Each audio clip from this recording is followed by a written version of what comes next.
daddarbatee bowwaan oboosofee yaa Waaqayyo gooftaan dubartamii dafii du'anii ka'anii qalbii kee darachuun hin jiru daandii koo jallattee dhaqee sirreeffadhaan hin jiru jireenyi lafarraa takkuma si dhalamaan jiru qajeelchi nu dhaabe yaa gooftaa osoo aduu hin jiru.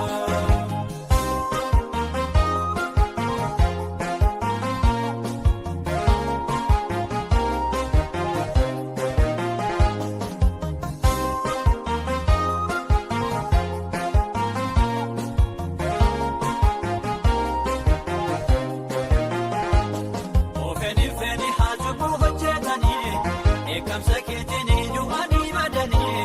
har'as yaa gooftaa koo baay'een baduuf jiru gorsa kee didanii of hin bulaa jiru namni hunduu yaa gooftaa kan facaase hamaa hojiin namaa hunduu abiddaan qoramaa har'oo hin fakkaatu gaafa sakkabtanaa nu lakkisee maaloo maqaa kee waamneerra.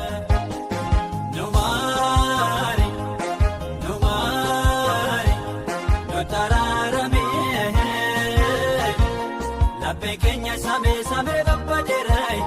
afurri qulqulluun boqonnaa dhabeeray foon nu daddarbatee bowwaan oboosofee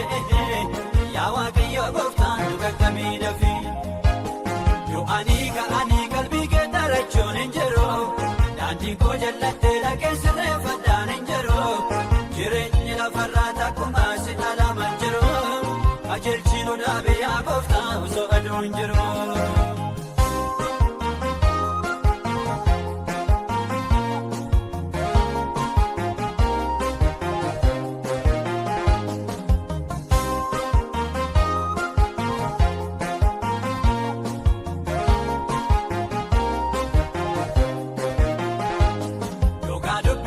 Yommuu of madaaloo galbuufnee ol baafnee yommuu of ilaaloo ejjirru maal godha yoo of goyoomsine nu yoo salphanneerraa yoo duwwaa taane baay'een ayyaana kee ofirraa baasanii qullaa isaanii jaajuu wangeela baatanii keessi garaa namaa baay'ee cabbaa'eera kennaa kee yaa gooftaa baay'ee tarchaaseera.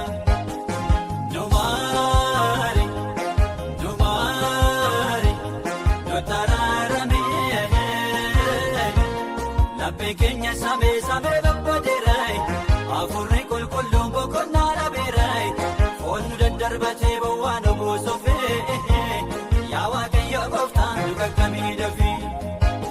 du'anii ka'anii qalbii kee darachuun hin jiru daandii koo jallattee dhaqee sirreeffadhaan hin jiru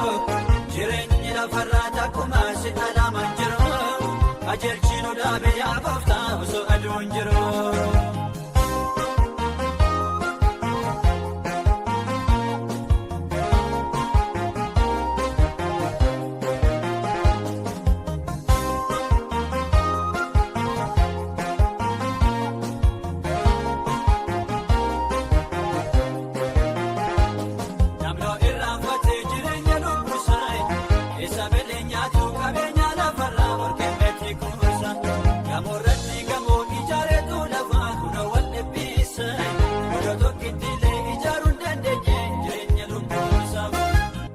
Namni biyya lafaa kana yoo buufate